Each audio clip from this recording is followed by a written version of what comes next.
fait. Là, tout son corps est étiré pour atteindre l'homme. Mais, si vous regardez ici, il ne donne pas son max en fait pour atteindre Dieu. Il est juste posé en arrière, en attendant en fait que Dieu vienne vraiment le toucher. En fait, c'est comme s'il il attend. Et au contraire de cette représentation de l'homme qui attend un peu Dieu, allons saisir Dieu vraiment ce matin. Allons toucher son esprit, ce qu'il a envie de nous apporter.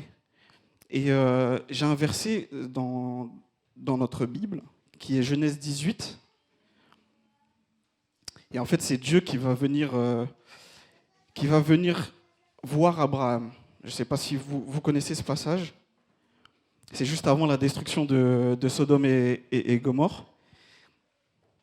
Donc je vais le lire avec vous. On va lire ensemble.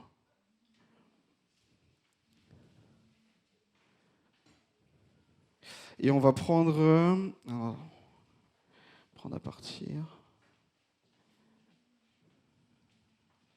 Voilà, on va prendre donc Genèse 18, verset 16. Vous me dites quand c'est bon pour vous.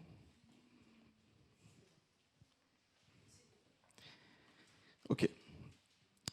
Ces hommes se levèrent pour partir et ils regardaient du côté de Sodome. Abraham alla avec eux pour les accompagner.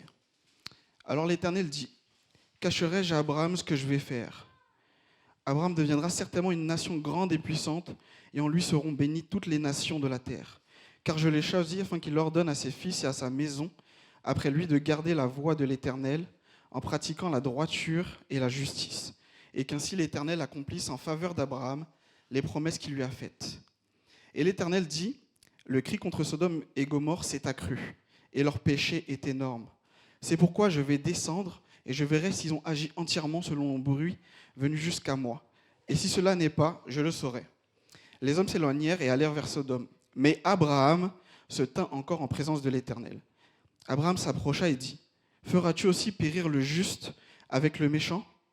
Peut-être y a-t-il 50 justes au milieu de la ville, les feras-tu périr aussi ? Et ne pardonneras-tu pas à la ville à cause des 50 justes qui sont au milieu d'elle ? Faire mourir le juste avec le méchant, en sorte qu'il soit du juste comme du méchant, loin de toi cette manière d'agir. Loin de toi. Celui qui juge toute la terre, n'exercera-t-il pas la justice ? Et l'Éternel dit, si je trouve dans Sodome 50 justes au milieu de la ville, je pardonnerai à toute la ville à cause d'eux. Abraham reprit et dit, voici, j'ai osé parler au Seigneur, moi qui ne suis que poudre et cendre, peut-être des 50 justes en manquera-t-il 5 ? Pour 5, détruiras-tu toute la ville ? Et l'Éternel dit, je ne la détruirai pas, point. Et si je trouve 45 justes, Abraham continua de lui parler et dit, peut-être s'y trouvera-t-il 40 justes, peut-être s'y trouvera-t-il 40 justes, et l'Éternel dit, je ne ferai rien, à cause de ces 40. Abraham dit que le Seigneur ne s'irrite point, et je parlerai. Peut-être s'y trouvera-t-il 30 justes, et l'Éternel dit, je ne ferai rien, si j'y trouve 30 justes. Abraham dit, voici, j'ai osé parler au Seigneur, peut-être s'y trouvera-t-il 20 justes. Et l'Éternel dit, je ne la détruirai point, à cause de ces 20. Abraham dit que le Seigneur ne s'irrite point, et je ne parlerai plus que cette fois, peut-être s'y trouvera-t-il 10 justes. Et l'Éternel dit, je ne la détruirai point à cause de ces 10 justes. En fait, on voit que Dieu inclut Abraham dans son plan. En fait, Dieu il aurait pu aller détruire Sodome et Gomorrhe sans en parler à Abraham, en fait. Il aurait pu juste y aller, et puis voilà. Mais il décide d'inclure Abraham en lui indiquant qu'il va le faire, parce qu'il connaît le cœur d'Abraham. Et Abraham saisit cette opportunité pour parler avec Dieu. Je ne sais pas si on s'en rend compte, mais Abraham négocie avec Dieu.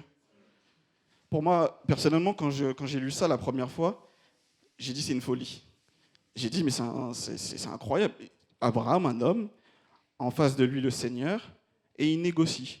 Et il lui dit, est-ce que tu peux m'accorder ça ? Il dit oui. Et il continue. Et ce matin, faisons ça. Allons vraiment chercher Dieu, allons négocier avec Dieu. Si on veut voir des choses incroyables, si on veut entendre Dieu, allons le chercher, tout simplement. Et je vais prier pour, en ce sens, en tout cas ce matin, si vous êtes d'accord avec moi, et pour remettre le culte de ce matin entre ses mains. Alléluia, Seigneur, mon Dieu, nous voulons tout d'abord te remercier, Seigneur, te remercier pour ce que tu fais chaque jour, chaque instant dans nos vies, mon Dieu. Parce que tu tends toujours ta main, tu es toujours un Dieu tourné vers tes enfants, Seigneur. Alors que tu aurais pu nous tourner le dos, Seigneur, depuis très longtemps. Mais tu nous as déjà donné ton Fils Jésus-Christ. Tu nous as donné ton Esprit Saint, mon Dieu. Mais ce matin, nous voulons vraiment t'adorer avec un cœur sincère, Seigneur. Nous voulons plus de toi. Plus de toi ce matin, Seigneur. Nous voulons vraiment une nuée, Seigneur, de ta présence. Vraiment, de ton esprit se remplisse ce lieu, mon Dieu. Nous voulons entendre ta voix. Nous voulons te chercher. Nous voulons des libérations, des miracles. Je prie pour des baptêmes d'eau, des baptêmes du Saint-Esprit, mon Dieu, pour des prophéties. Que nous voulons venir te chercher, Seigneur, te saisir ta puissance, mon Dieu. Parce que tu as des choses à nous déclarer. Tu as des choses à nous dire, mon Dieu. Et tu veux nous inclure dans ton plan. Tu veux nous inclure, Seigneur, ce matin, dans cette fête qu'il y a dans les cieux, mon Dieu. Et nous voulons la rejoindre. Nous voulons rejoindre ces moments d'euphorie et t'acclamer. Alors à toi toute la gloire ce matin, c'est toi et toi seul, Seigneur, qui est au centre de ce culte. Alors vraiment, prends toute ta place. Je te loue et je te rends grâce au nom de Seigneur Jésus-Christ. Amen. Alléluia. Et si vous voulez vraiment élever la voix, si vous voulez aussi montrer à Dieu à quel point vous êtes reconnaissant, à quel point vous aussi vous allez le chercher, je vous laisse élever la voix. Alléluia, Seigneur. Tevin nous a invités à toucher Dieu, pas juste être spectateur de ce qu'il fait pour nous au quotidien, mais vraiment à faire un effort volontaire de notre part pour le toucher. Et on va rester dans cette continuité, à adorer Dieu. Alors, je vais essayer de vous demander un petit exercice physique, mais aussi mental. Et voilà, imaginez-vous, oui, on est à l'église, certes, mais on est dans un lieu où... Voilà, il n'y a pas de micro, il n'y a pas de caméra, il n'y a pas d'équipe spécifique. On est juste ensemble dans un salon d'adoration. J'aime bien vraiment cette spécificité où on est tous ensemble en train d'adorer Dieu. Donc, on oublie tout le reste, on oublie toutes les infrastructures et on est avec Dieu. N'oubliez pas le geste. On fait l'effort volontaire de rencontrer Dieu parce qu'on a envie, certes, de recevoir des choses de lui, mais non, on a juste envie de l'adorer. Donc, on est venu pour une chose, l'adorer. Donc, adorons-le. Jésus, nous te couronnons. Donc, le premier effort, c'est se mettre debout. Est-ce qu'on va faire ça? Yes. Oh,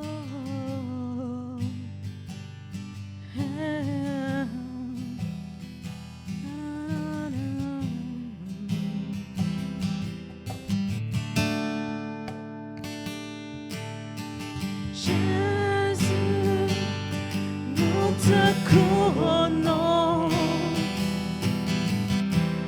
nous te proclamons roi, présent au milieu de nous, nous t'élevons par nos chants, nous t'adorons, nous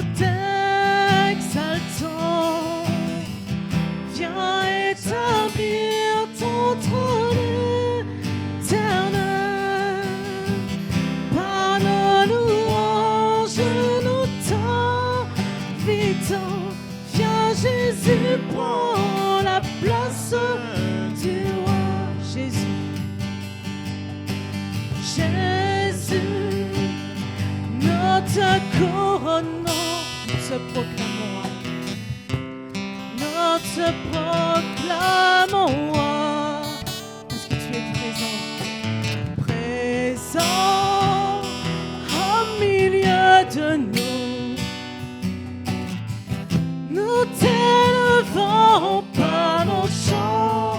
Alors nous t'adorons, nous t'adorons, nous t'exaltons. Viens établir ton trône éternel. Par nos louanges, nous t'invitons. Viens Jésus, prends la place du roi.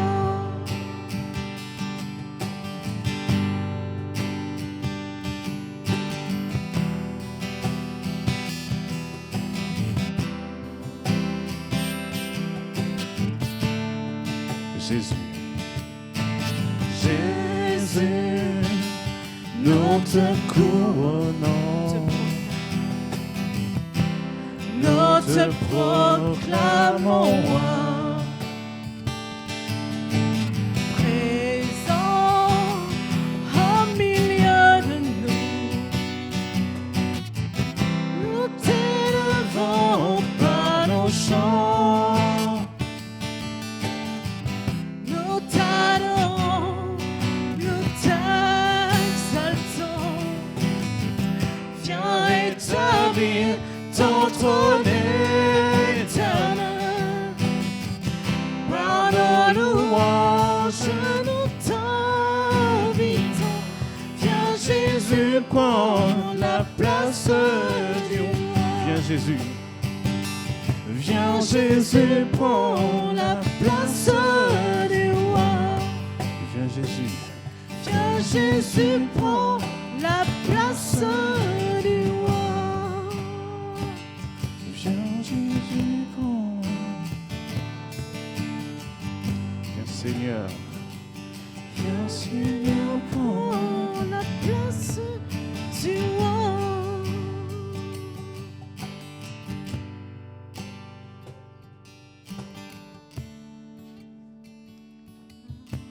T'invitons Seigneur à prendre ta place. T'adorons, nous t'adorons, parce que tu es Adonai, Adonai,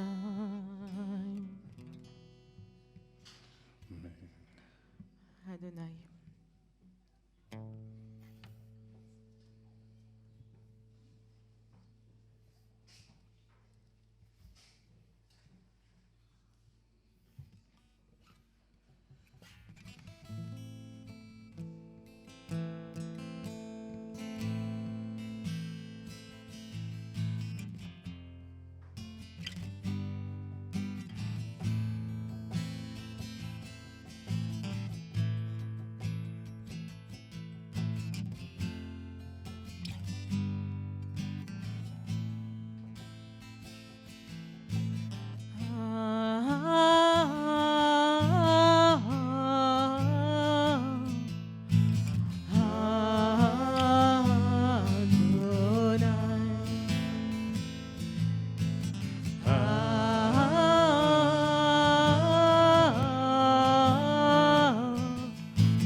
lever, du lever du soleil jusqu'à son coucher, que ton nom soit sanctifié.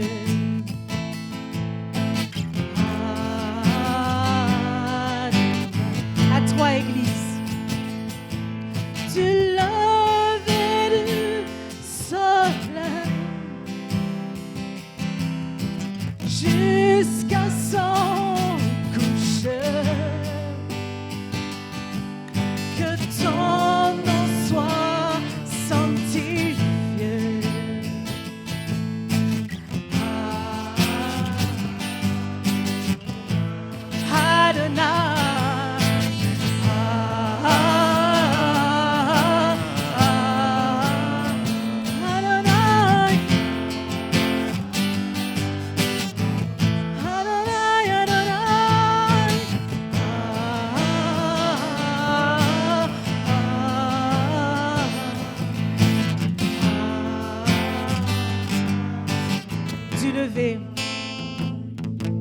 du lever du soleil jusqu'à son coucher,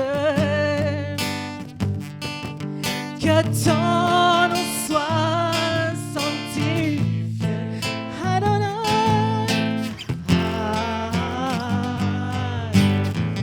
Du lever du soleil jusqu'à son coucher, que ton nom soit sanctifié.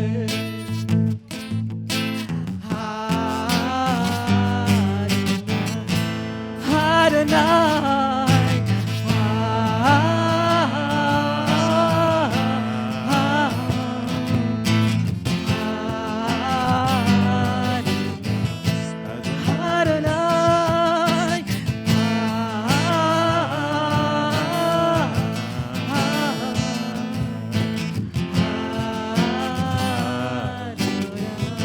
Adonai,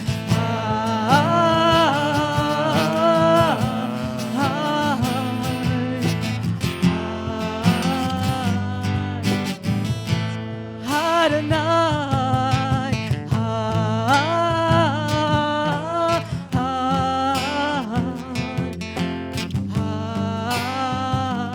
Adonai, Yeshua.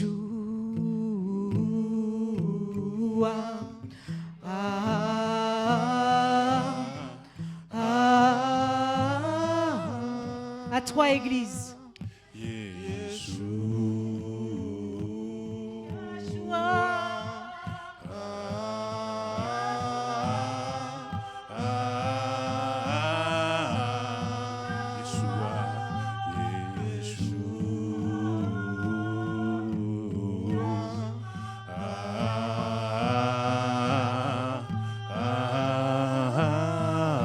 Toi que nous adorons.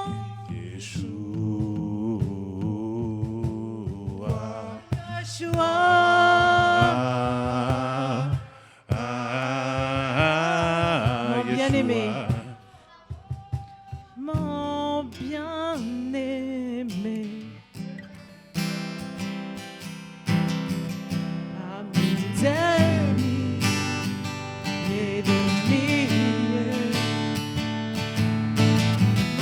mon bien-aimé est le plus beau, parmi des milliers de milliers. Est le plus beau parmi des milliers de milliers.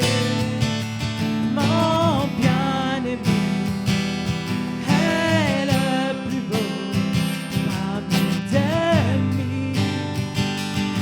Il s'appelle comment?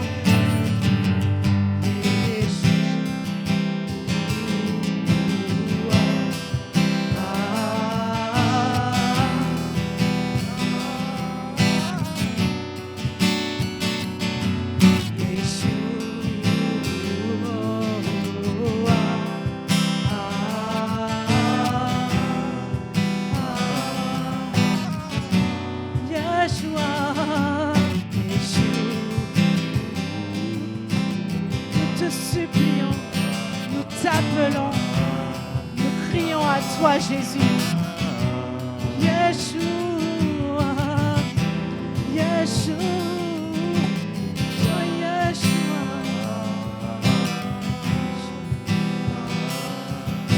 Une dernière fois sans les instruments.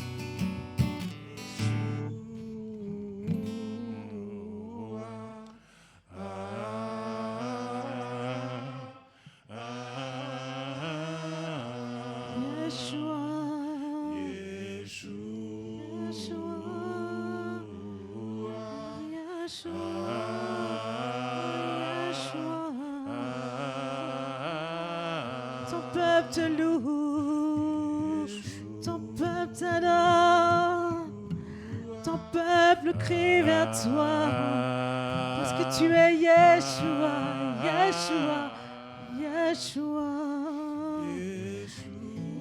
Yeshua, Yeshua.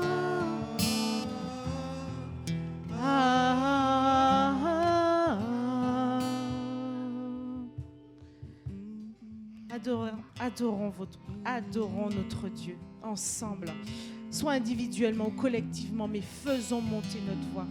On est venu pour adorer Dieu. On est venu pour faire un effort, pas seulement symbolique, mais adorons notre Dieu. On a tous quelque chose à dire à Dieu. Merci. Soupirons après lui. Et même nos murmures, Dieu les entend. Dieu peut tout entendre. Dieu entend tout ce que nous lui apportons. Alors faisons l'effort de lui apporter quelque chose. Adorons notre Dieu.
Nous sommes une famille.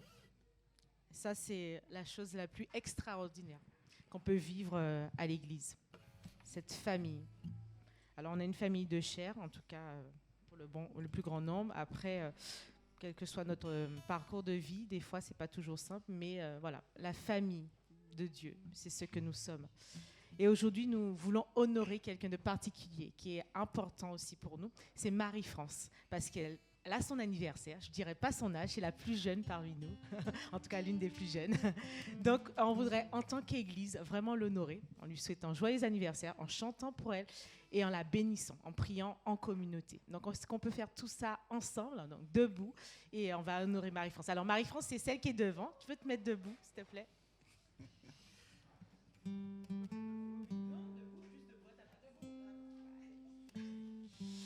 Donc, on va chanter joyeux anniversaire et on va bénir Marie-France en priant pour elle.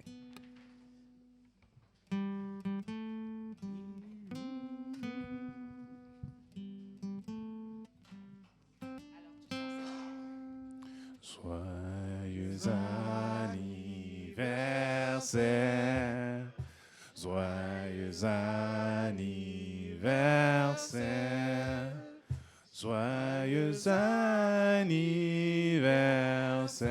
Marie-France, joyeux anniversaire.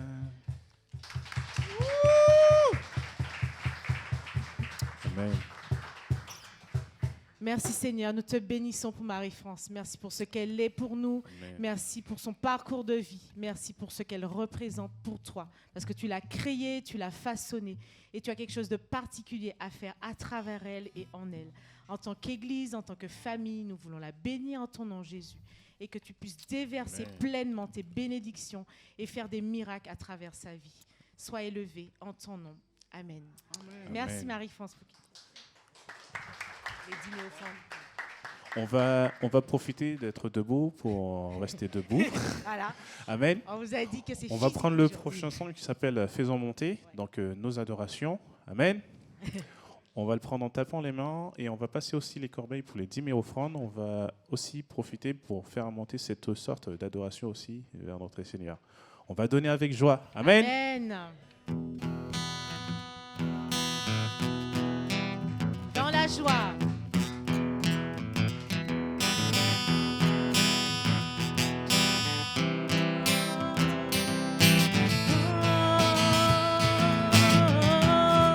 À nous la force. À nous la force. La joie du Seigneur. À nous la puissance. Par son bras puissant. Revêtu de force. Entouré de gloire. Assis sur le trône. À nous la force. À nous la force. La joie du Seigneur, à nous la puissance, par son bras puissant, revêtu de force, entouré de gloire, assis sur le trône, à la droite du Père, faisons monter, monter, parfum de louange, faisons monter, monter, notre adoration. Faisons monter, monter, un parfum de louange. Faisons monter, monter, notre adoration. À toi, Église.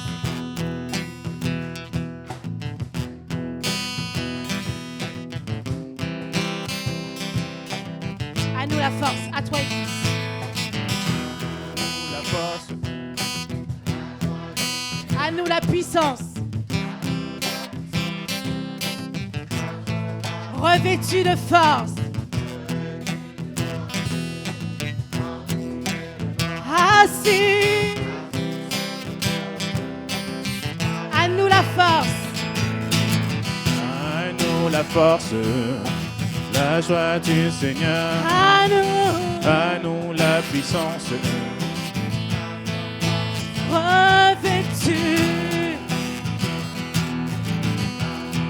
Oui, assis. Alors faisons monter.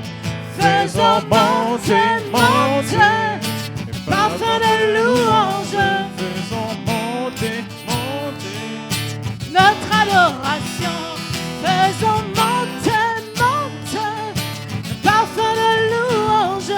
faisons monter, monter. Une dernière fois. Faisons monter, monter, parfum de louange.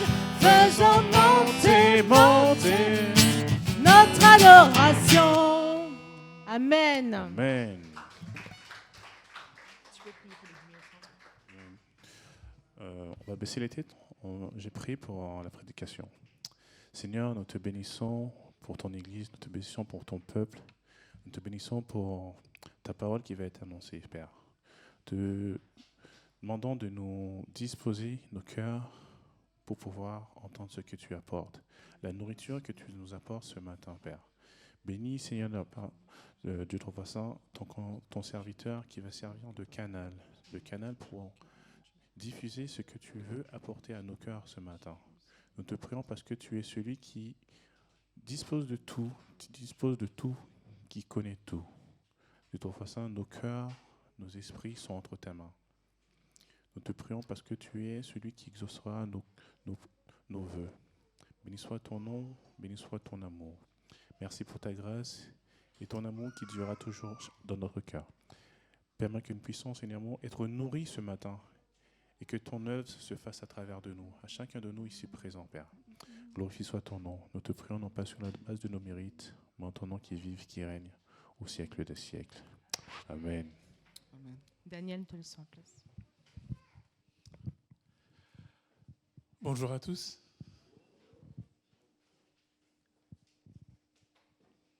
Prions ensemble. Seigneur, merci pour ce moment de louange, d'adoration, de prière que nous avons passé devant toi, dans ta présence, Seigneur. Nous ne sommes pas venus voir un homme, nous ne sommes pas venus faire un club, nous sommes venus pour t'adorer, pour t'élever, pour te louer, pour te dire merci, pour exprimer notre reconnaissance, pour t'offrir un sacrifice de louange et pour entendre ta voix.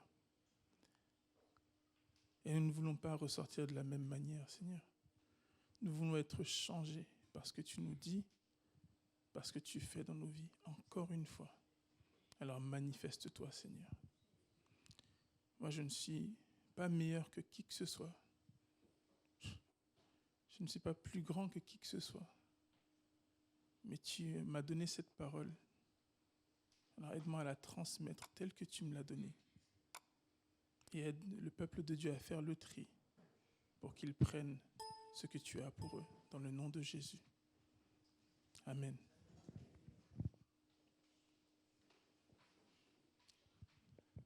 Alors, quel titre quand même? Comment entendre la voix de Dieu? Et quand le Seigneur m'a donné ce titre, la première chose que je me suis dit, c'est ah oui, c'est dur. C'est pas facile d'entendre la voix de Dieu. C'est pas facile de se dire ah oui, Dieu m'a dit telle chose. Et d'ailleurs, en tant que chrétien, je sais pas pour vous, hein, mais j'essaye un maximum de ne pas dire Dieu m'a dit. Parce qu'il y a on a d'énormes difficultés de reconnaître la voix de Dieu, surtout dans tout le bruit qu'il y a autour de nous. Et alors, le Seigneur m'a montré certains éléments en me disant, mais si, tu peux savoir que je t'ai parlé. Vous avez un proverbe catholique qui dit, les voies du Seigneur sont impénétrables. Est-ce que vous le connaissez, ce proverbe ? Et moi, j'aimerais vous dire que non, elles ne sont pas impénétrables. En fait, Dieu peut être connu et même il veut être connu.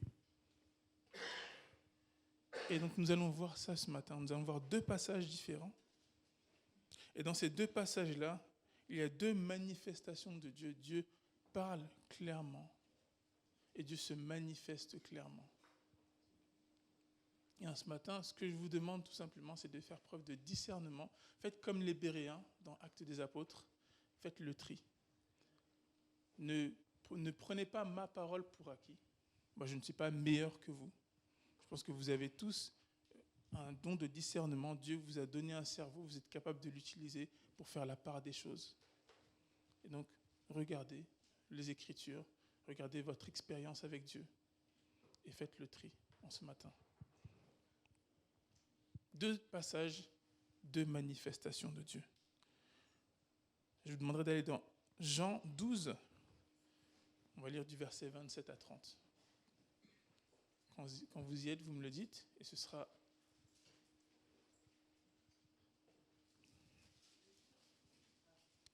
affiché. Pour ceux qui n'ont pas leur Bible, leurs épées, leur sabre laser, leur Bible digitale, vous me le dites. C'est bon pour tout le monde ? C'est Jésus qui parle. Juste un peu de contexte. Jésus parle à ce moment-là et donc juste avant qu'il annonce cette parole, donc il était en train de parler à la foule. Et ensuite, il y a des non-juifs qui viennent le voir. Et donc, ils passent par André pour venir le voir. Ils disent, on voudrait entendre Jésus. Et là, il dit cette parole. Il annonce sa mort et sa résurrection, juste pour savoir un peu le contexte. Il parle de sa mort. À présent, je suis troublé. Que dirais-je ? Père, délivre-moi de cette heure. Mais c'est précisément pour cela que je suis venu jusqu'à cette heure. Père, manifeste ta gloire. Alors une voix se fit entendre, venant du ciel. J'ai déjà manifesté ma gloire, et je la manifesterai à nouveau. La foule qui se trouvait là, et qui avait entendu le son de cette voix, crut que c'était un coup de tonnerre. D'autres disaient, un ange vient de lui parler. Notez que un ange vient de lui parler, donc on pense que c'est à Jésus que cette voix parle. Mais Jésus leur déclara, ce n'est pas pour moi que cette voix s'est fait entendre, c'est pour vous. Ça, c'est notre premier passage. Pendant que vous méditez ce passage-là, allez dans 1 Roi,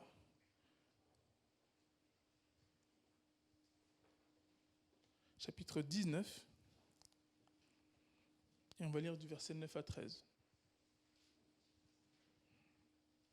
Et oui, on va tourner les pages ce matin.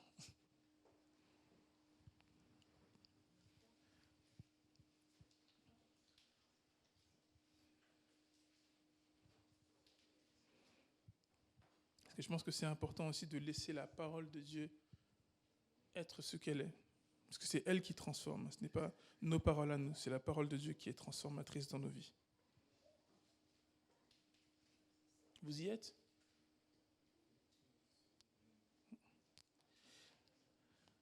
Donc là, on est dans un autre contexte. On est dans l'Ancien Testament. Tout à l'heure, on était dans le Nouveau Testament. C'était Dieu qui a parlé à Jésus, le Père qui parle à son Fils. Et là, on est dans un autre contexte. C'est le prophète Élie. Le prophète Élie qui vient de faire un grand miracle. Alors imaginez-vous qu'on invite tous ceux qui sont athées, qui ne croient pas en Dieu, qui pensent que Dieu n'existe pas, on les invite tous dans un grand stade, dans le stade de France, et on leur dit, je vous mets au défi maintenant. Est-ce que ce que vous croyez là, est-ce que c'est ça qui est vrai, ou bien est-ce que c'est Dieu est-ce que c'est l'Éternel qui est Dieu ? Et chacun fait sa manifestation. Et à la fin de cela, tout le monde se prosterne et dit, c'est l'Éternel qui est Dieu. Imaginez cela. C'est l'équivalent. C'est l'équivalent. C'est ce qui s'est passé avec les prophètes de Baal. 600 prophètes de Baal étaient réunis dans un lieu public contre un seul prophète de l'Éternel. Ils ont chacun fait leur autel. Ils ont chacun prié leur Dieu. Et à la fin, c'est notre Dieu qui a gagné. Et juste après cela, Élie se fait menacer par Jézabel, qui était la femme du roi Akab, le roi d'Israël à ce moment-là. Et donc il s'enfuit. Et c'est un moment très difficile pour lui, un moment dépressif pour lui. Et là, Dieu lui parle. Verset 9, on dit, là-bas, il entra dans la grotte et passa la nuit. Soudain, l'Éternel lui adressa la parole en ces termes. Que viens-tu faire ici, Élie ? Et il répondit, j'ai ardemment défendu la cause de l'Éternel, le Dieu des armées célestes.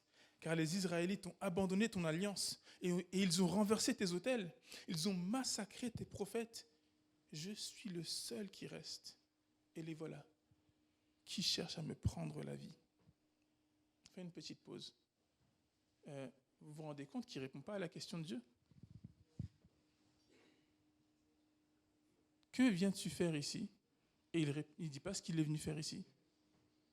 Il se plaint. Il se plaint à Dieu. Et il exagère même sa plainte, parce que si vous lisez 1 roi 18 et le début d'un roi 19, vous vous rendrez compte qu'il n'y a qu'une seule menace qui lui a été proférée, et c'est par Jézabel. Donc, il cherche à prendre ma vie, le « il » au pluriel est un peu exagéré. C'est elle, une seule personne, qui l'a menacé, réellement. Et il a quand même fait tuer 600 prophètes de Baal. Donc, il y a peut-être des raisons derrière. Et je suis le seul qui reste, encore une fois, là. Quand on est déprimé, quand on touche le fond, on a tendance à se croire seul. Vous savez, hein, l'ennemi, souvent, il aime bien nous isoler, parce qu'ensuite, il peut nous faire croire n'importe quelle bêtise. Et oui, il croit qu'il est seul, et il pense qu'il est seul. Bon, je vais vous le dire clairement, il n'est pas seul, et si vous lisez le reste, parce qu'on ne va pas lire tout le chapitre 19, donc je vous invite à le lire dans votre temps personnel, mais vous verrez que non seulement il n'est pas seul, mais que l'Éternel lui-même s'est réservé plus de 6000 personnes qui n'ont pas fléchi le genou au Baal. Donc il n'est pas seul, mais il pense être seul. Ne vous laissez pas avoir par ce que l'ennemi dit, par la dépression, la déprime. Vous pensez que vous êtes tout seul. Parce que ce n'est pas la vérité. Et quelquefois, ça peut être... nos émotions peuvent nous tromper. On pense qu'on est seul, on pense que ça ne va pas, que rien ne va, que le soleil ne brille plus. Et pourtant... Et là, donc, Dieu lui pose cette question, « Que fais-tu ici ?» Et il ne répond pas. Il ne répond pas. L'Éternel dit, « Sors, tiens-toi sur la montagne devant l'Éternel. » Notez que Dieu ne lui dit pas, « Tu ne m'as pas répondu. » Eh bien, pourquoi tu te plains ? Il aurait très bien pu le reprendre en lui disant, « Réponds à ma question. » Vous voyez aussi la sagesse de Dieu et la douceur de Dieu avec nous. Quand nous sommes au plus bas, Dieu reste Dieu, mais seul Dieu sait nous reprendre avec douceur. Et voici que l'Éternel passa.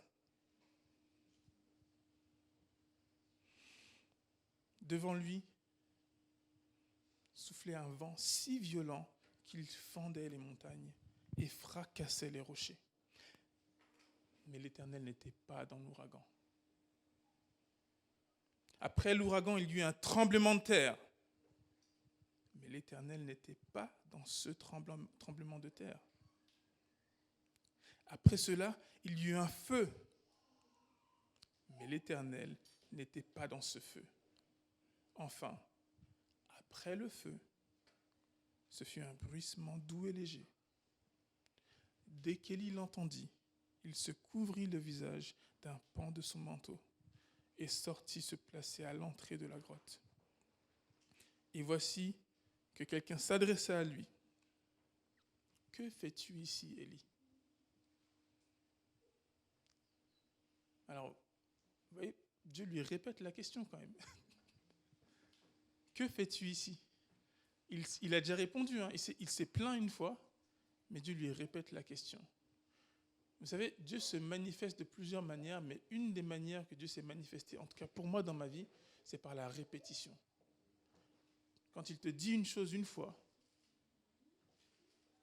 Et puis il voit que tu n'as pas compris, il voit que tu n'as pas répondu. Il te le répète une deuxième fois. Et peut-être une troisième fois. Dieu persiste avec nous. C'est un Dieu qui nous poursuit. En ce matin, est-ce que vous croyez que Dieu est capable aussi de vous répéter les questions qui fâchent, les questions qui gênent? Mais vous savez pourquoi il vous pose cette question en ce matin. Vous savez pourquoi Dieu vous demande, mais qu'est-ce que tu fais là? Pourquoi vous êtes là ce matin?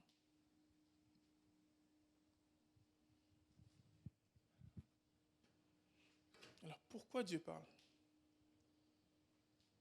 Et quand? On pourrait se poser la question, dire pourquoi il parle, et puis quand? Quand est-ce qu'il parle? Et comment? Donc moi j'ai utilisé ces 3 passages-là pour illustrer des choses que Dieu fait.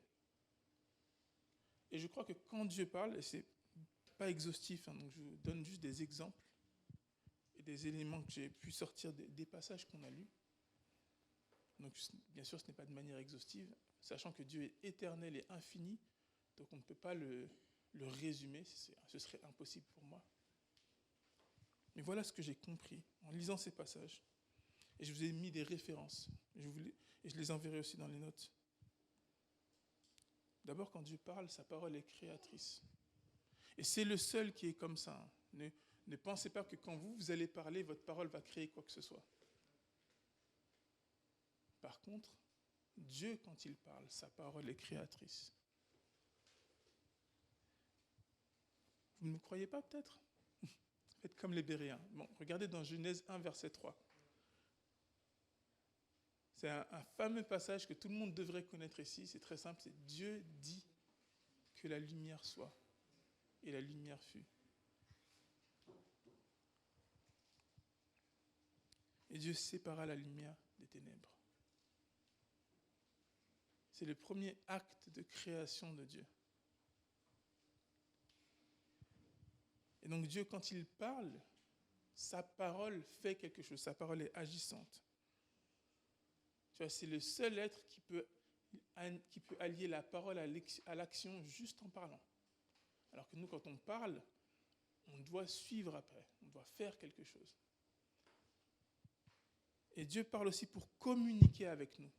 Et dans une relation, c'est très important. C'est la première étape d'une relation, la communication.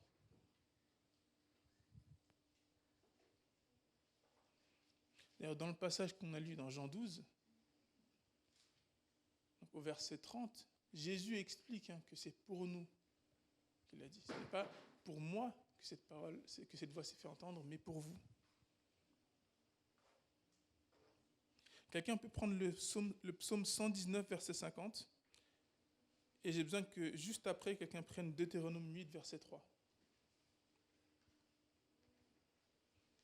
Alors, celui qui a pris psaume 119, c'est très simple. Regardez l'un des psaumes les plus longs au milieu de la Bible.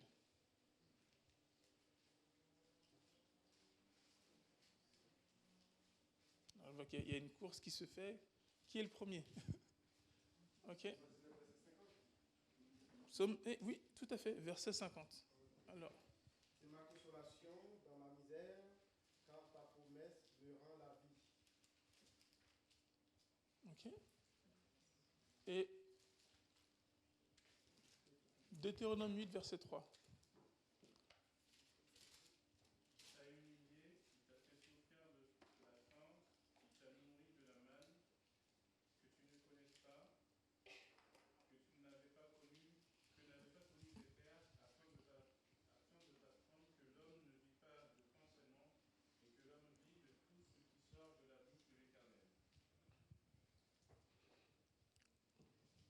Amen. Donc Dieu parle pour notre bien. Donc c'est sa parole qui nous fait du bien. Et il parle parce qu'on en a besoin. L'homme ne vit pas seulement de pain, mais de toute parole qui sort de la bouche de Dieu. Et Dieu parle aussi pour révéler sa gloire. Notez que dans le passage qu'on vient de lire, qu'on a lu en premier, dans ce passage-là, Jésus dit « Père, manifeste ta gloire. Et le Père répond, j'ai déjà manifesté ma gloire et je la manifesterai à nouveau.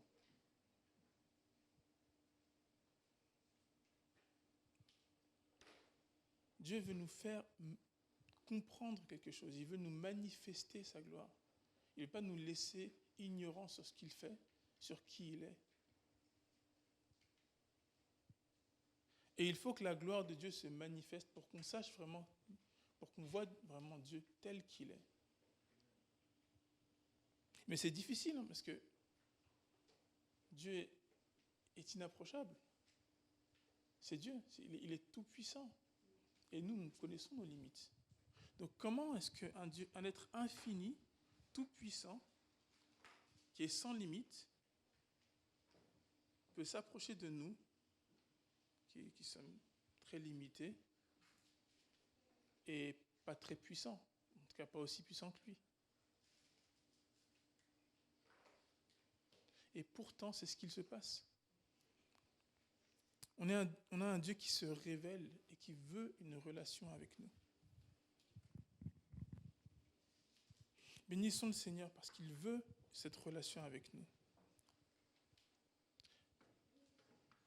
Donc on voit que Dieu, lui, il se révèle pour différentes raisons. On a vu 5 raisons. Maintenant, quand est-ce que Dieu se révèle? Quand est-ce que Dieu parle? Quand il veut. Je vais aller vite, on ne va pas lire les passages, je vous laisse les lire dans votre temps libre. Prenez les références pour ceux qui veulent les noter, vous pouvez même faire une petite photo avec le petit appareil qui est dans les poches de chaque personne maintenant. C'est très pratique ces choses-là. Donc je vous inviterai dans votre temps libre de lire le psaume 115, verset 3, psaume 135, verset 6, 115, verset 3, c'est simple, ça dit « L'Éternel est au ciel, il fait ce qu'il veut ». D'ailleurs, c'est dit, il fait tout ce qu'il veut. Et c'est vrai. On a un Dieu qui est souverain. Il ne faut certainement pas l'oublier, encore moins en ces temps présents. Dieu est souverain, il est au contrôle. C'est lui qui fait les choses et il sait ce qu'il fait. Et il a un plan. Donc, contrairement à ce qu'on voit autour de nous, où des fois c'est la cacophonie, des fois j'aime bien commencer à... si on veut mettre la zizanie dans une conversation, on parle de politique. Et là, tout de suite, on sait que ça va partir dans tous les sens. Et on a chacun, on est un peu plus de 60 millions de Français, il y a 60 millions d'avis différents sur ce que les politiques devraient faire. Tout le monde pense, en tout cas, on est unanime sur une chose, c'est que c'est mal fait. Et là, on a un Dieu qui a un plan, en fait. Il sait ce qu'il fait. Encore mieux, comme il est en dehors du temps, il voit toutes les possibilités. Donc on peut même être sûr que ce qu'il fait, c'est le meilleur possible. Et puis quand est-ce qu'il parle aussi? Moi j'oserais dire quand nous en avons besoin. Encore une fois, ce n'est pas exhaustif. Mais il y a 2 manières que je vois clairement que Dieu parle dans la Bible. Encore une fois, je m'appuie sur la parole de Dieu pour parler. Je ne vais pas m'appuyer sur mes expériences à moi uniquement, mais sur la parole de Dieu. Quand Dieu parle, il parle quand nous en avons besoin. Soit pour nous reprendre, ou nous corriger, ou nous avertir. Et donc dans Ézéchiel 33, ça c'est un passage, si vous ne le connaissez pas, je vous invite à le lire. C'est lorsque Dieu appelle Ézéchiel et qu'il lui donne son rôle de sentinelle. Il lui dit, bon voilà, toi je t'établis en tant que sentinelle pour Israël. Tu dois avertir le peuple d'Israël. Et voilà ce qu'il va se passer. Si je dis au méchant, tu mourras, et que toi tu ne l'avertis pas, lui mourra dans son péché, mais je te redemanderai son sang. Et si le juste se détourne de ses voies, et que je te dis de l'avertir, et que tu ne le fais pas, lui mourra dans son péché, mais je te redemanderai son sang.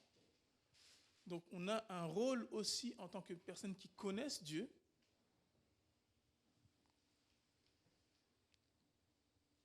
si Dieu nous parle, et qu'il nous dit des choses pour notre voisin, pour notre ami, pour une personne qu'on ne connaît pas, on a un rôle. on se doit de parler aussi. Et quelquefois, ce n'est pas une parole douce. Et la correction, vous savez, ce n'est pas facile à prendre. Hein. Quelquefois aussi, c'est un avertissement.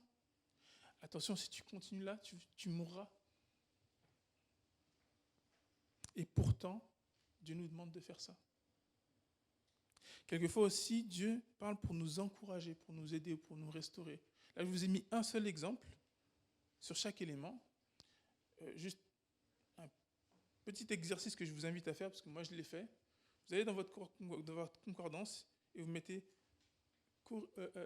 Dieu nous corrige. Mettez ça dans une concordance biblique et regardez le nombre de versets que vous avez. C'est impressionnant. Et pareil pour Dieu nous encourage, ou bien nous aide, ou bien nous restaure. Vous avez un nombre de versets impressionnant. Moi, j'ai juste voulu l'illustrer avec ce qui est arrivé à l'apôtre Paul lors d'un naufrage. Et pendant ce naufrage, un ange était apparu à l'apôtre Paul et lui a dit « Ne t'inquiète pas, parce que tu dois aller témoigner pour moi à Rome.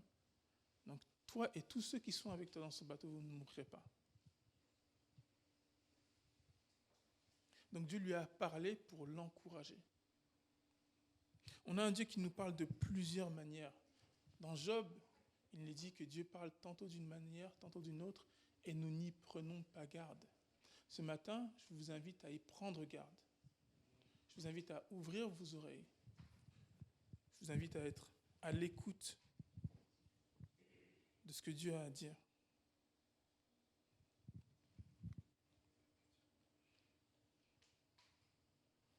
Donc pour moi, c'est ça le plus important. Ce n'est pas pour moi que cette voix s'est fait entendre, dit Jésus.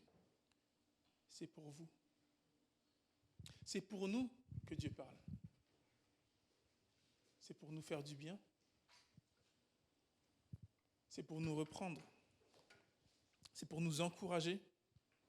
C'est parce qu'on en a besoin.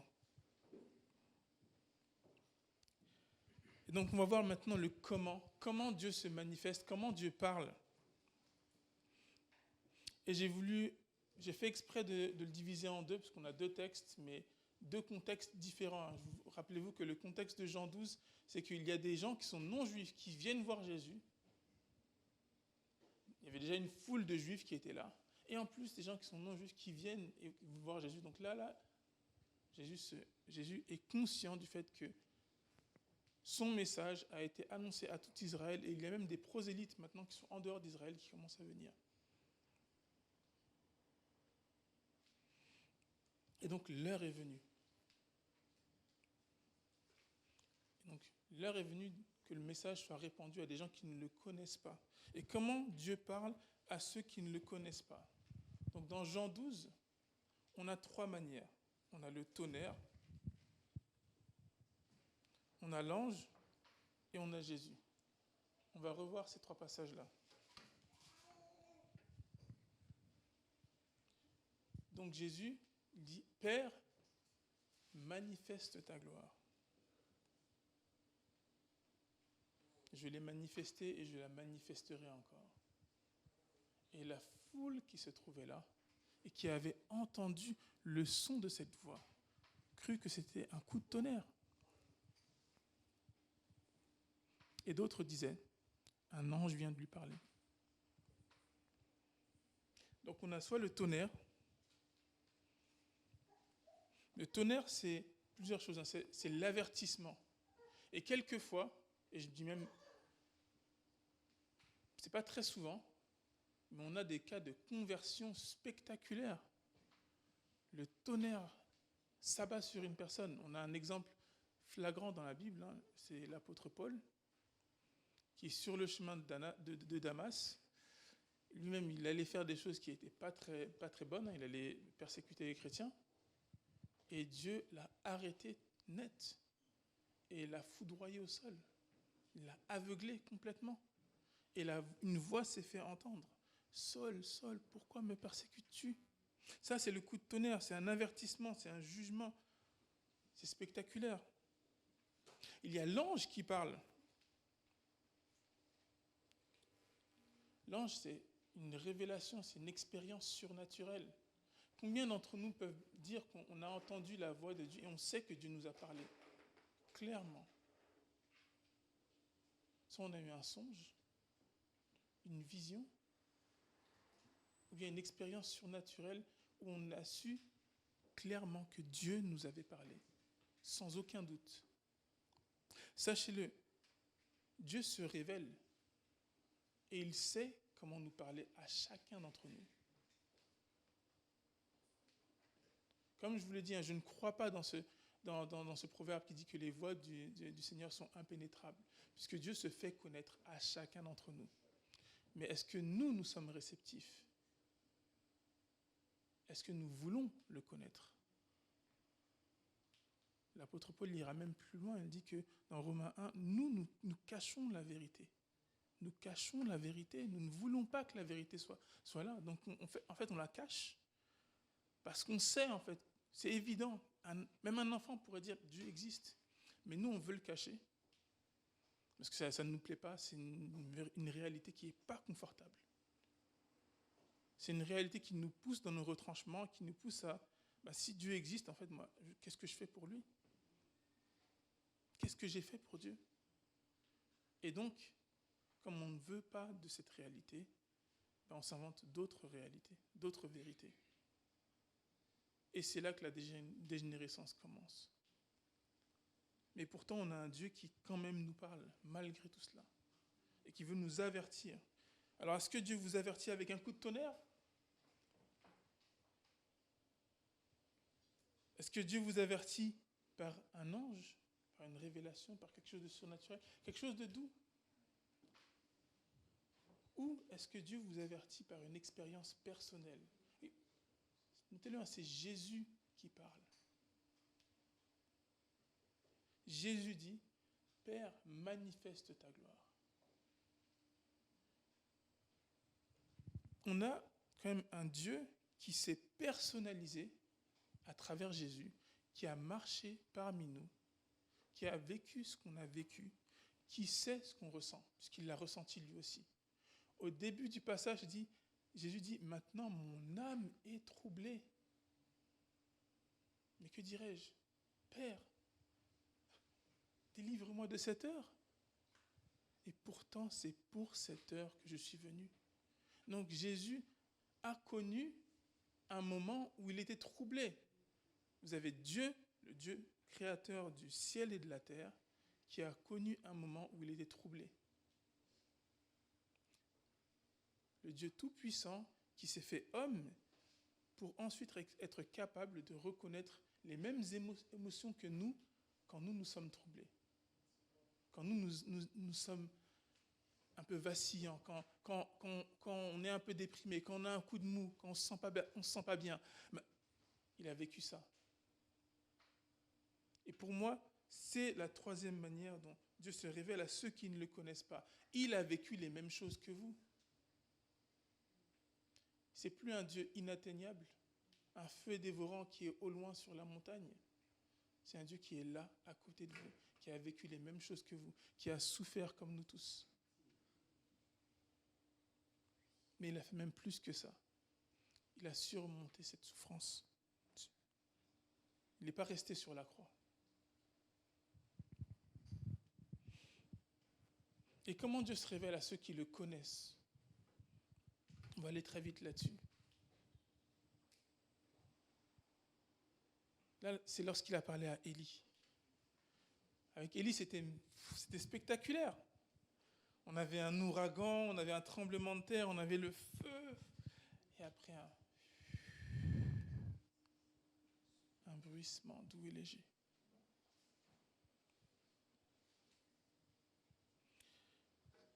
Donc j'aimerais qu'on revienne là-dessus.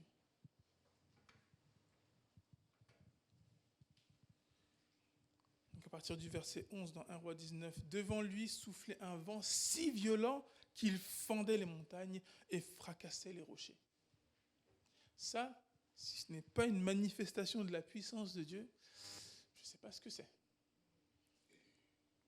Et notez que c'est Dieu qui a dit à Élie, « Mets-toi devant la montagne, devant l'Éternel. » Ce n'est pas n'importe qui lui a dit de se placer là.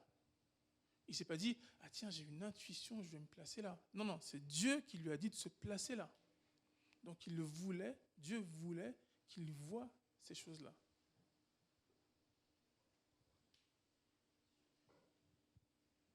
Mais l'Éternel n'était pas dans l'ouragan. Et après l'ouragan, il y eut un tremblement de terre. Mais l'Éternel n'était pas dans ce tremblement de terre.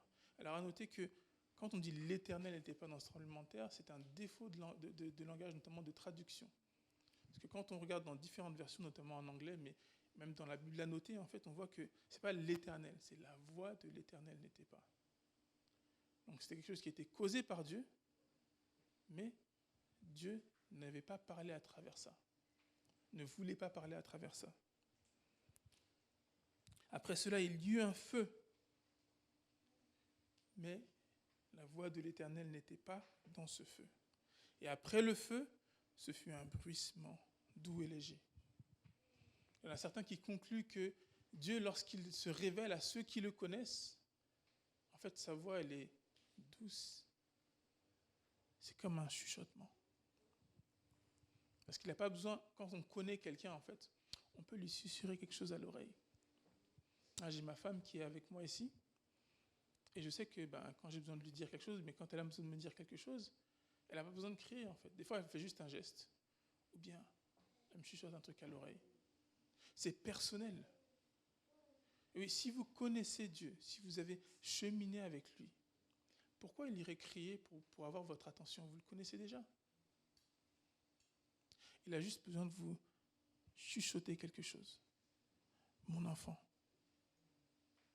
mon fils, ma fille.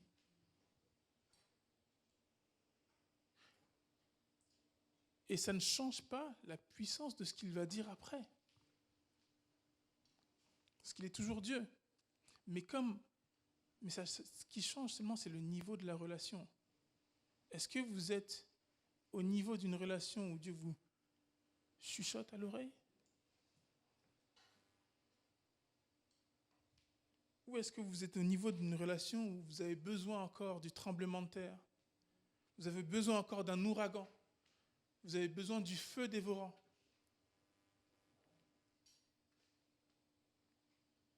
L'ouragan, c'est une manière pour Dieu d'exprimer sa puissance. Alors, il y a une référence dans Job 38, verset 1, où Dieu parle au milieu de l'ouragan, quand il parle à Job. Le tremblement de terre, c'est le jugement de Dieu. Et un jugement, ça peut être bon ou mauvais, ça dépend.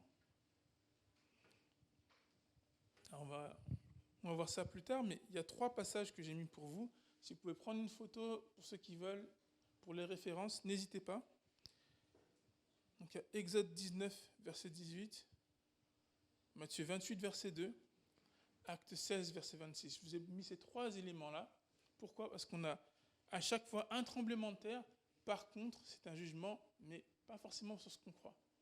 On a Matthieu 28, verset 2, qui est quand même le meilleur tremblement de terre qui aurait pu arriver, parce que c'est le tremblement de terre de la résurrection.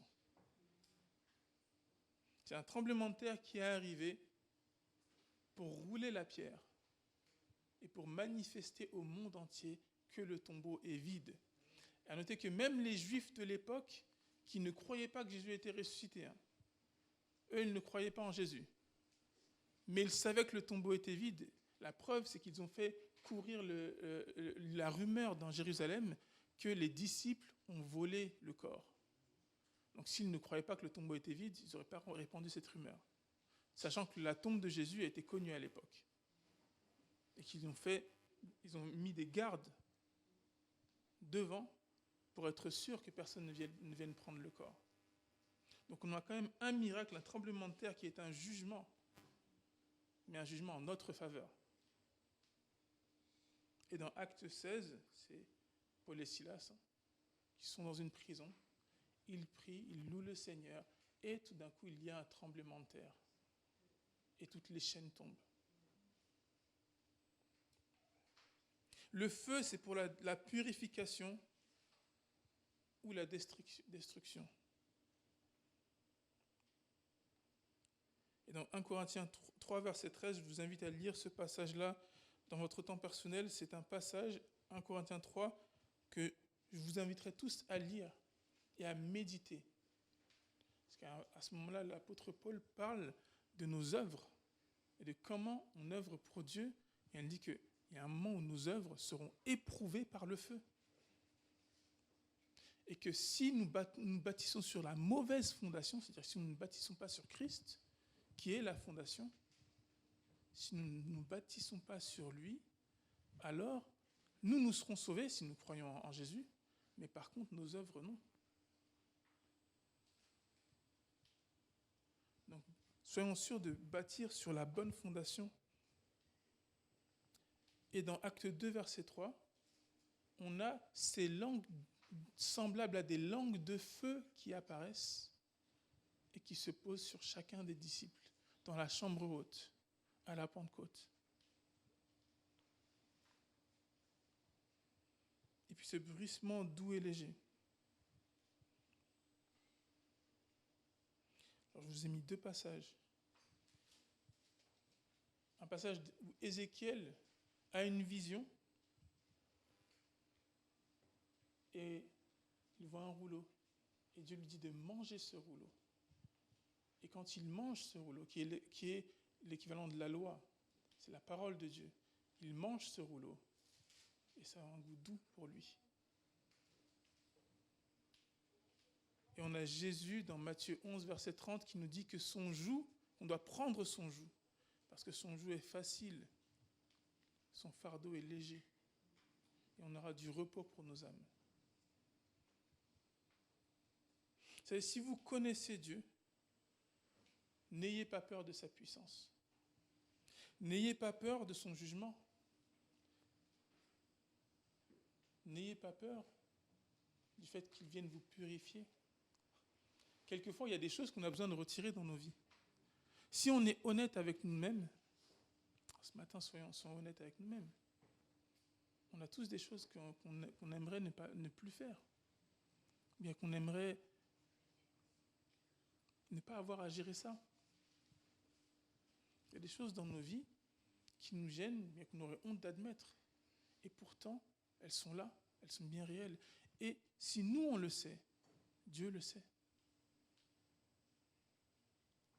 Mais il y a un chemin qui s'appelle la sanctification. Où Dieu, en fait, nous façonne à son image. Mais ce n'est pas un chemin dans lequel Dieu nous prend par la main et puis nous tire et il nous traîne tout au long en disant « Vas-y, viens, je vais te purifier, je vais te mettre à mon image. » Non, non, c'est pas comme ça en fait. On est dans une relation. Et j'aime bien l'image que Tevin a prise ce matin, où Dieu tend la main. Et l'homme, il est comme ça. En mode relax. Alors qu'en fait, l'image de la sanctification que moi j'ai, c'est que Dieu nous tend la main et puis nous, on tend la main aussi. Le plus loin possible pour attraper la main de Dieu. Et là, on marche avec lui. Et petit à petit, en fait, il nous tire de plus en plus haut.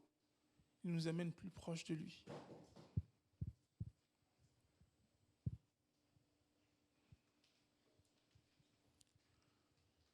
Donc Dieu nous parle de différentes manières. Qu'on le connaisse, qu'on ne le connaisse pas, il parle.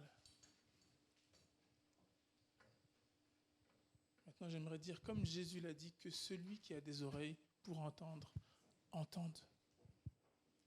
Comme je vous l'ai dit, ce n'est pas ma parole qui est importante, c'est la parole de Dieu.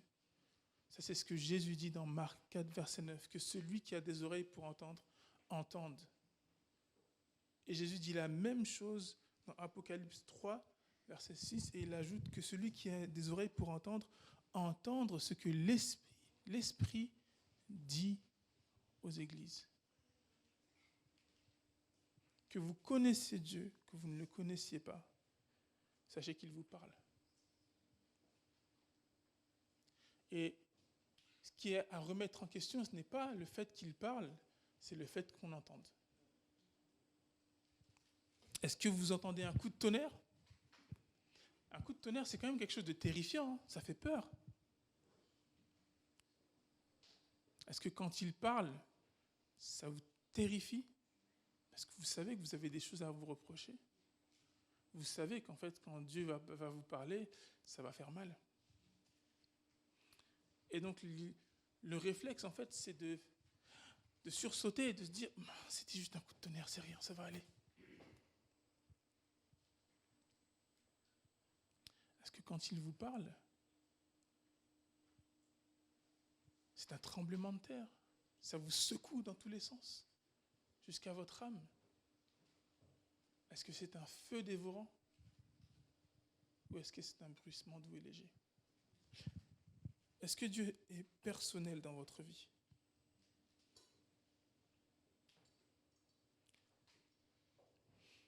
Maintenant, on va prier. Il n'y a pas de recette magique. Il n'y en a jamais. Il y a la parole de Dieu. Il faut la suivre. Il faut qu'on la suive. C'est notre boussole, c'est notre carte, c'est ce que Dieu nous a laissé. Il y a tout pour qu'on puisse avancer. Et donc si ce matin, prions ensemble, si ce matin vous voulez entendre la voix de Dieu,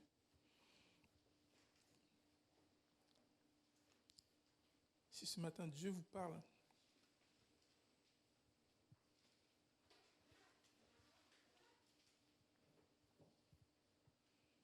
et que vous voulez entendre sa voix, je vous invite à lever votre main à votre place. Et on va prier ensemble. Et pareil pour ceux qui sont sur YouTube, levez votre main tout simplement en un acte de foi. La parole de Dieu dit que sans la foi, il est impossible d'être agréable à Dieu parce qu'il faut que celui qui s'approche de Dieu croit que Dieu existe et qu'il y a une récompense pour celui qui le cherche.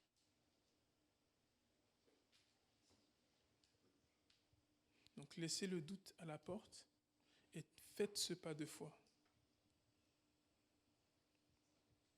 Si vous voulez entendre la voix de Dieu, si vous croyez que Dieu vous a parlé et que vous voulez agir, parce que lorsque Dieu nous parle, sa parole est agissante, mais nous, lorsque nous parlons, nous devons ensuite mettre l'action à la parole, joindre l'action à la parole.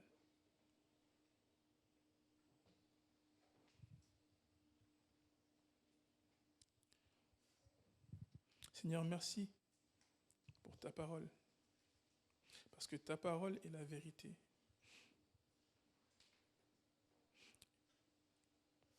Seigneur, nous te remercions parce que tu parles encore et encore et encore autour de nous, que ce soit dans la nature, que ce soit à travers les frères et les sœurs. Tu parles constamment, Seigneur.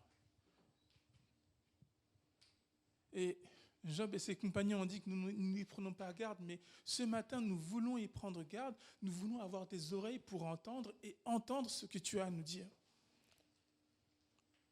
Alors nous sommes là, nous ouvrons les oreilles grands. Est-ce que tu nous parles comme un coup de tonnerre? Est-ce que tu nous parles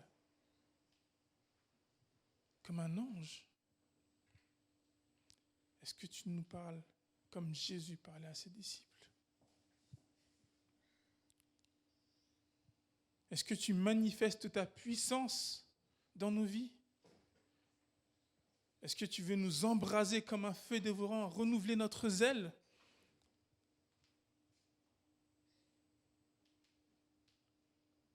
Est-ce que tu veux nous chuchoter tes paroles à nos oreilles? Seigneur, qu'est-ce que tu veux faire? Qu'est-ce que tu veux nous dire? Comme l'a dit Samuel, parle. Ton serviteur et ta servante écoute.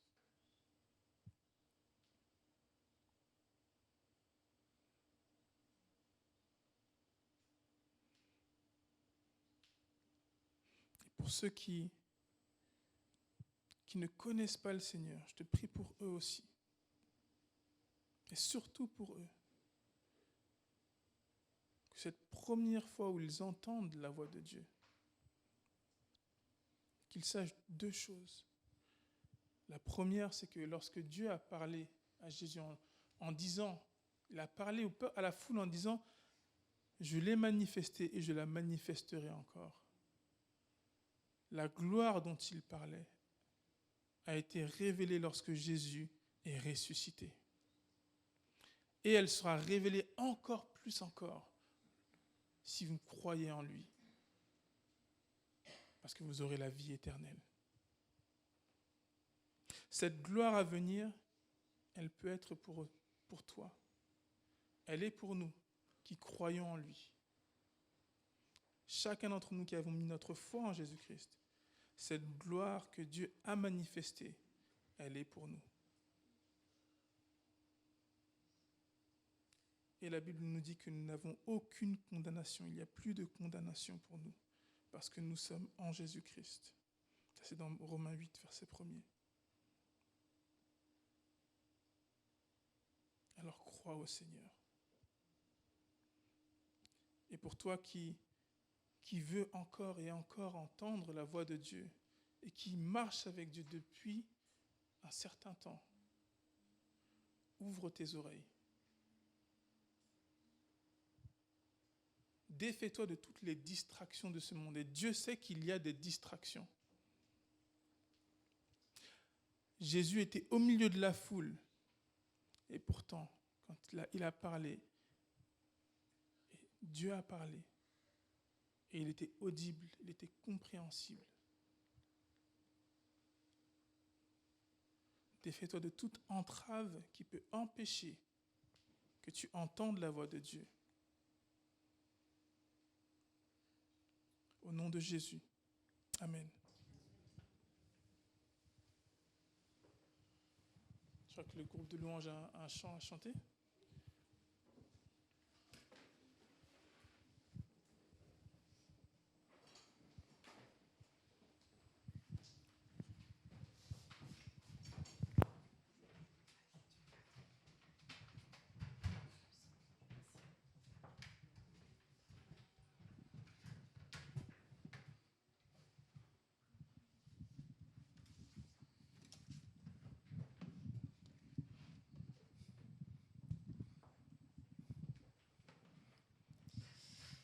Merci Daniel. J'ai été encouragée parce que je connais Dieu, mais encore il me surprend. Et c'était vraiment ce passage d'Élie qu'il m'avait donné pour la louange ce week-end. Et voilà, je ne l'ai pas partagé parce que Dieu savait comment il voulait nous le transmettre différemment. Et Dieu nous parle, il nous parle encore, il nous encourage de différentes façons. Et c'est juste wow, parce que du coup, Dieu qui nous dit, voilà, je sais que tu déprimes, je sais que tu as des moments difficiles, mais voilà, c'est ça que j'avais reçu. Nous sommes des personnes comme Élie. Et ça m'a beaucoup bénie parce que quand j'ai réentendu comment Dieu me parlait à travers Daniel, je savais que Dieu voulait nous dire à tous quelque chose en tant qu'Église, qu'il sait ce que nous traversons. Il sait dont nous avons besoin et son temps est parfait pour nous. Donc restons sensibles à ce que Dieu veut nous dire aujourd'hui et encore demain. Donc la voix du bon berger.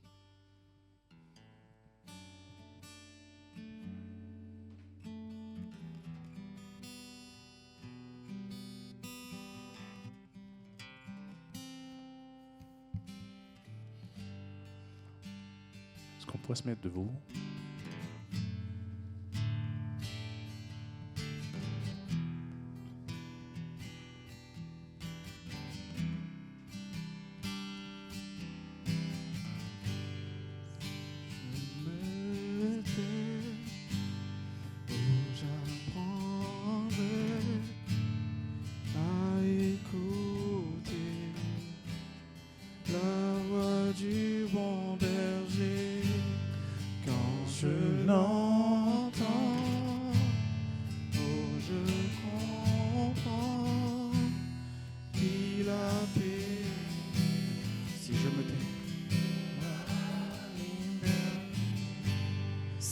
Je me tais, oh j'apprendrai à écouter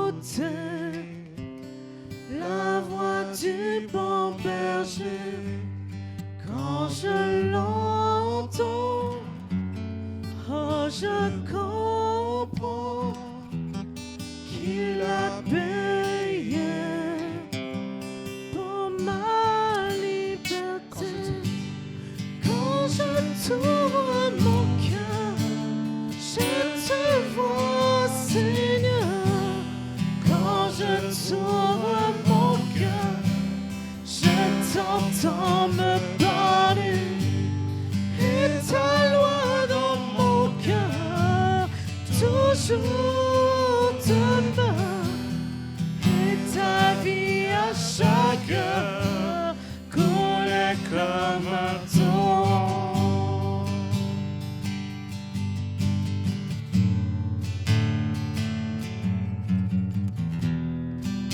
On va reprendre quand je t'ouvre mon cœur.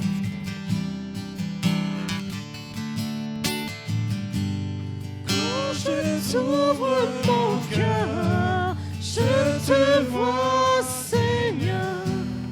Quand je t'ouvre mon cœur, je t'entends me parler, et ta loi dans mon cœur toujours demeure, et ta vie à chaque heure coule comme un Quand je t'ouvre mon cœur, Quand je t'ouvre mon cœur, je te vois, Seigneur.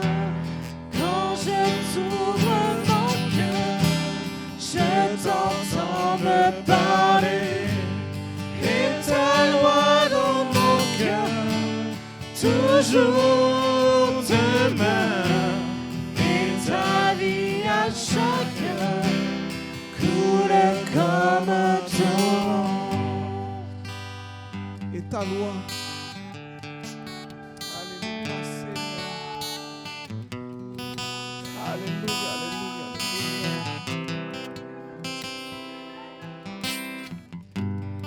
Et ta vie à chaque heure comme un torrent.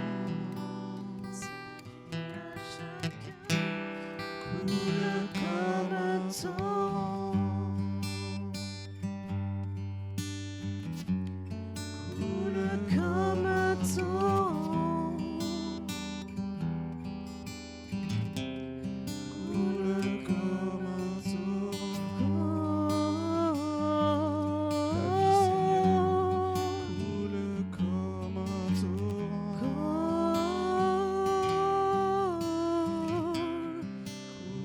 comme un torrent. Coule comme un torrent.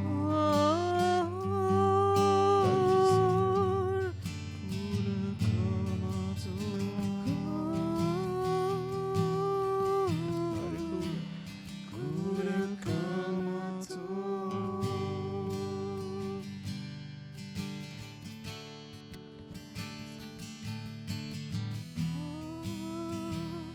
On va reprendre une dernière fois si je me tais. Si je me tais, oh, j'apprendrai à écouter la voix du bon berger. Quand je l'entends, oh, je comprends qu'il a payé pour ma liberté. Quand je t'ouvre mon cœur, je te vois, Seigneur. Quand je t'ouvre mon cœur, je t'entends me parler, et ta loi dans mon cœur toujours demeure, et ta vie à chaque heure coule comme et ta loi, et ta loi dans mon cœur toujours demeure, et ta vie à chaque heure coule comme un torrent. Ça coule comme un torrent. Ça coule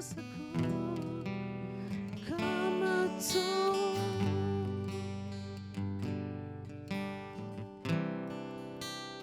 Comme un torrent.